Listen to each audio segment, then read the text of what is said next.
It's me. I would totally wear buttons under the dress.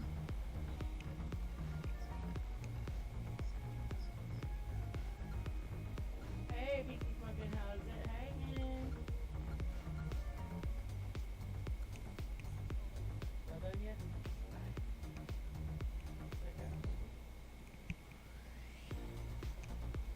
Yeah, person and a half pounds of wood, which with me makes sense.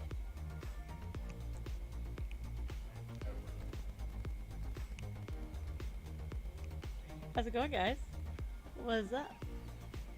We're doing something new today. Totally different. I have never done this before. This may suck. One stop. You have been warned. So, let's see. I'm gonna have to make some changes here. There we go. So as you can see, I'm sporting my very fashionable new tinfoil hat that I just made with a tinfoil feather that I'm really proud of. I think it's cute. That's about how much I I get think it's too. cute. Um, Nah, but whatever. a So, lot of the lower here's stuff the is idea. just that I whatever want to, that let's see, let's get this out item of the way. We don't need bring this that. anymore. Okay. There, now it's easier to look at you. It freaks me out less when I've got like my face looking at me off to the side, kind of. Somebody's watching me. So I thought what I would do today is to go over some new, some not necessarily new, but game kind of conspiracy theories, so to speak. I thought that was kind of fun. I like a lot of, not necessarily conspiracy channels, but I watch a lot of like true crime channels on YouTube and stuff. And I dig it when people do like makeup and mysteries or, stuff like that. Anyway, so I've seen a few. Three are actually game, and then one is just has to do with Reddit that I thought was funny. But I think I will start out. Let's see, we've got a. Let me check my notes. We've got a World of Warcraft one that is it. It's going to be difficult for me to even follow it. It goes so far back, and then it's like I don't even still know what the end game plan of it all is. Most of it comes from Pyromancer on YouTube, but it's not like one video of his. This is like years of stuff, and then it's all kind of starting to make sense. And I'll do my thing, but then I strongly suggest you go watch his stuff. I have one kind of fluffy one that's Fallout related, and a bit of Sims 4, and then again the one from Reddit. So I think I'll start out with the WoW one because it's just going to take the most time and the most like goobering around with my settings here because it is so in depth that I needed my own like infographic to keep it straight. So let's see if I can do this. I'll put me off to the side again, and I will bring up. Where's it at? This thing. Okay, and then I'm getting out of here so that I can show you this. Okay, so we've got a lot of actors in this thing. So first of all, the one that's like more obvious that we all know about is of course the jailer and Sylvanas, and generally it's accepted that we think Helya. Well, like I say we, but like most lore people believe that the way that Sylvanas got into this whole thing was a deal with Helya, that she's how we've gotten in, basically. So, and I'm thinking that the jailer had to be the one to pull her in, or that she realized when she was. Actually, I just realized I missed a person here. I should have had Lich King, so we'll put LK over here. Maybe she realized that the link from Lich King went back to the jailer. That's what I'm thinking. So anyway, we know that she pulled nonsense with Helya in Legion and made some sort of deal. We don't really know what, but it's looking like that probably linked back. So then the other thing that is pretty new is we've got Denathrius. We just had his thing come back, and somehow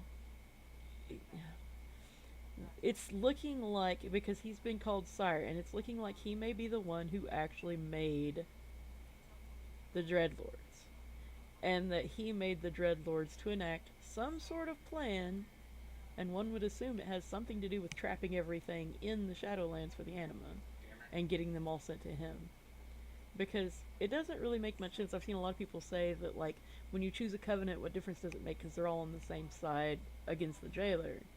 But then there's all these rifts between each of them. They're all kind of fighting with each other also, and it's kind of looking like he may, like, even if you just watch the little intro things that Blizzard has put out, it really seems like they're setting him up to be the bad guy. But in the end, you're going to see that for Shadowlands, we may be the bad guy. Sylvanas may actually have it right. So anyway, so they've talked about in the letter from a dreadlord to what is believed to be Denathrius, because they say sire, and that's he's known as sire.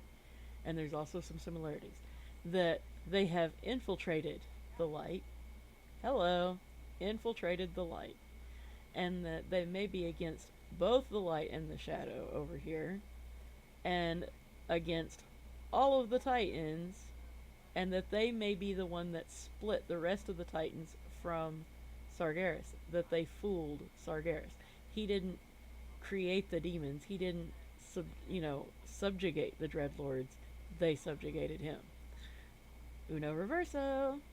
And this comes back to another theory of pyromancers from Legion about was Eonar a big bad that we hadn't even recognized yet, as far as why was she preventing true death, which would mean she maybe knows what's going on way back here, and these guys may actually be more in-depth enemies than we realize.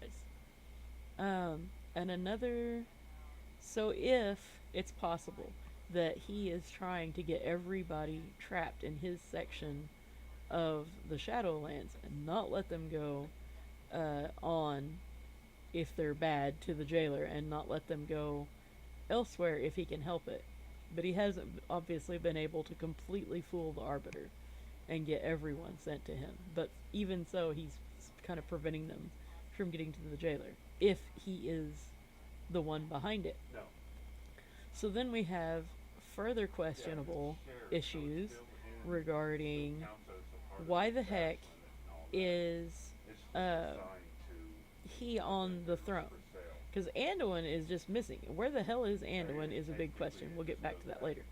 But shouldn't Greymane have been the obvious choice if something's wrong with Anduin? If he's missing, if he's not there. And we see, and I think it's a quest, where Matthias, I believe it is like, why aren't you on the throne? But I personally have never trusted Matthias. He's supposed to be the super, trustworthy, but he's a spy. Like, why do we trust him as players so much? There's just something about him rubs me the wrong way, but it's extremely confusing why he would be there unless he was Anduin's choice. But that doesn't really make sense either. Why would Anduin trust him unless Anduin has fallen into the whole light trap, and maybe he, rather than, like, a lot of the theories I see is, oh, he's in the Shadowlands, or he's in the Maw, we're gonna find him that way. Well, that doesn't make a whole hell of a lot of sense, now does it? Because what would have killed him? Like, clearly the boy can take care of himself, and he's the king. He wouldn't have been on his own. So if something had happened to him, I think we would know. So it makes way more sense that he, because he's got mostly priest spells, but then he's got a lot of warrior spells, but he does have some mage spells because he did train with Jaina a lot, so he could have ported himself there, he could have gotten himself ported there, so somehow I think it's possible he's with the light, and that he's gotten the whole light brainwashing thing, and that is why he's choosing this guy. And another issue is, I don't think, because now we've got Jaina, and Jaina would have been another obvious choice. I don't think she would have been as obvious, because she's been kind of headbutt with the rest of the Alliance, but she is still a human, and that's been a big thing, and she's still human royalty, so... But yeah, I definitely think Greymane would have been his choice. Now, the question is, since Jaina's wanting to team up with Thrall, and with us players, even if we're on Horde, I think this is going to piss off Tyrande. I don't think Tyrande's happy regardless. So now, will Tyrande agree that what why the hell's Greymane not on the throne? And could we see a giant alliance split? I mean, we've seen enough of them on the Horde, so it could happen. Or could the Night Elves just separate? I mean, at this point, the factions are just so. I don't know. It's been looking like they've been setting us up to get rid of factions for a long time, but like from a gameplay perspective, you don't really see it happening. But then it's like we could do with a third. It could happen. Another issue: if the light That's is a what it looked corrupting like when I force, first got it. which it seems like at this point that it is, then what about And Kalia? like it's flaming, She's a light and undead, kinda and like the Shish that kebab alone thing. was weird enough. But now we have her training Derek, Yeah, and then we have her plasma. training these new undead night elves from the burning like of the plasma Teldrassil. better, Makes no so- fucking sense Mostly that they 'cause turned it's around free. and went Horde. So her influence is really going to be spread throughout Yeah, the I'm not Horde. even spec'd into it, If and it she does. is not actually a good influence, that's a big concern. I think whenever I actually did spec So, into it, it was a At this point, almost let's 200 say for both. that these guys have it right and that something has gone horribly wrong and this guy is behind most of it, and perhaps he's like, we don't know what happened with the old ones, we don't know what's happened with whatever the true makers of this universe that we're finding out is like way beyond what we ever knew. Yeah. What if they are being confined somehow or restrained somehow or something terrible's happened to them and Sylvanas is actually right, is trying to fix it? Well, who's coming after her? Us. The Horde, parts of the Alliance, or the entire Alliance, depending on what infighting and crazy political stuff's going to be going on there. We're the ones fighting her, so we're actually helping the quote unquote potential big bad. He's BB. He's big bad. I don't know. I think it would be interesting if in the final patch it turns out that once again we've screwed up. We screwed up going after Illidan. We screwed up all these other things. But we've always kind of gotten off on it. It's never really been put in our face. It's always been kind of brushed off as, oh, we didn't know. This one I think could be more interesting. And so, yeah, again, all of this has been kind of put together between Legion, BFA, and now new Shadowland stuff on mostly Pyromancer's channel. He's not the only one I'm referencing, but he's the main one. So I would strongly suggest you check. If you like this kind of stuff, really suggest you check out his channel. Like, it's not just lore, it's like, what's really going on? Okay, so let me get my face back. All right, now you gotta look at me again. Oh no, my feather running off. My feather's running off. No, back. Come back, feather. Stay. Get my floppy feather. Okay, put my feather in my cap. All right, next up, get my notes. This one's a funny one. It's just about Reddit. I think it was in our game conspiracies, maybe. I'm not sure. I'm not actually sure which subreddit it was, but it's the thought of, do you think that the creators or the main mods at Reddit have kind of encouraged the anti-emoji sentiment among Reddit users just so that they can sell the stupid awards that are essentially paid emojis? I think it's possible. I don't know that they necessarily did it on purpose, but I can definitely see when the very first trend started. Like, I don't think they started it, but I could see when, like, the edgelords started being like, "Hey, you use emojis." They're like, "This is a good idea." So that one was quick and dirty. Next one, Fallout. For anybody who doesn't know, Microsoft bought ZeniMax, which includes Bethesda. So basically, Microsoft now owns all the Fallout stuff, but it's through several hoops. So, and another thing, I don't think that they're actually taking control till like the end of 2021. So, absolutely nothing is happening for a very long time, and even then, it's like they're so far removed. the game itself is so far removed.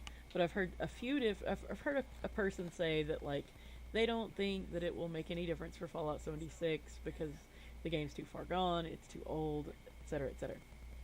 And I see where they're coming from, but my thinking is it's an MMO. A lot of companies, like, they might not push hard, they might not like make a lot of changes. They generally do still kind of, I mean, MMOs keep their value more than any other type of game. You know, you put out an FPS, it's probably going to be mostly dead in a year or two. But an MMO, they can turn it around, they can bring it back, they can do all sorts of things. And Fallout 76 isn't entirely dead. I mean, people are still playing it, myself included. Which I did not start. I was not a player on launch. I'm not a zombie thing, and the Scorched are a little too zombie for me most of the time. I had issues with it, but I slowly warmed up to it, and now I'm starting to really enjoy it. Obviously, since I stream it so much. But my thought is that I think eventually they will make minor changes. Like, their influence will creep down. Oh wow, I didn't realize how see-through this thing was until just now. So you got to see Smokin's butt. I think eventually it will. The sorts of things I think we'll start to see, or at least I hope we'll start to see, is the Atom Shop. I think we'll finally start to see more of the cosmetic stuff show up in the Atom Shop. And I mean obviously it's cosmetic now, but I'm talking about like the tattoos, the hairdos, the jewelry, maybe face modifications we didn't have before that you can only get through purchases.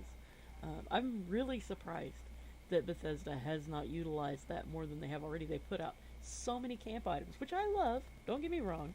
I adore new camp items. It's like my favorite thing is like you open up the store and new freebies, But yeah, I don't get why we don't get more tattoos, more costumes. I mean, they get costumes, but I'm talking about like things like a bow that you can put on your head, like my bow, stuff like that. We don't ever get that kind of stuff. That's a little frustrating.